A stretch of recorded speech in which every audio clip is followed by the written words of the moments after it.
going to the maximum. Godspeed ahead, no man alive is catching. A force to be reckoned with, adrenaline's my acronym. Verb, noun, or adjective, say the word and let's begin. Today we're talking about using adrenaline to take your game to the next level. The idea for this video came because I was watching the Netflix documentary Sprint about the Olympic sprinters. And as I do when I'm watching documentaries like that, I'm trying to figure out why and how. Except for that documentary is more about the stories, the life stories of the actual sprinters themselves. It's not really about like how they train and what they do to get better. That's what I was looking for. That's not really what they talked about. So as I was watching the documentary, I started thinking to myself, I wonder what they do. I wonder what it is, how they train to make themselves, to get themselves to that kind of elite level. And while I was thinking about that, I found myself wondering about the possibility of them using adrenaline, because it makes sense that they, as they're in the 100 or 200 meter sprint,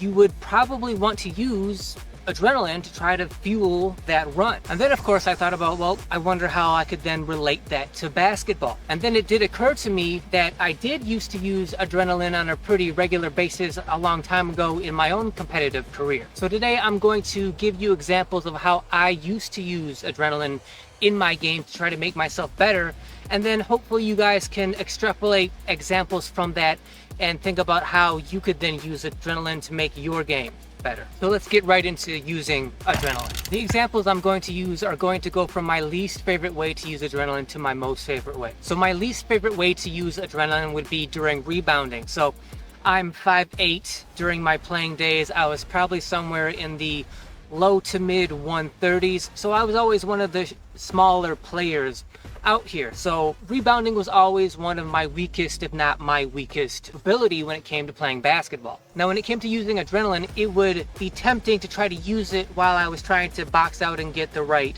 position to get a rebound. But the problem is adrenaline doesn't really make you stronger, and it definitely doesn't make you like taller or bigger. So using it for boxing out was tempting, but never was going to be practical. So instead, when I would use adrenaline for rebounding, it would be in situations where maybe I didn't have that great of a boxed out position. And so when the rebound would come, instead of being able to sort of secure it 100% the way you would optimally want to, instead, especially because I'm smaller, shorter than people, I would tip the ball back up into the air, trying to tip it away from the other team, trying to tip it to myself.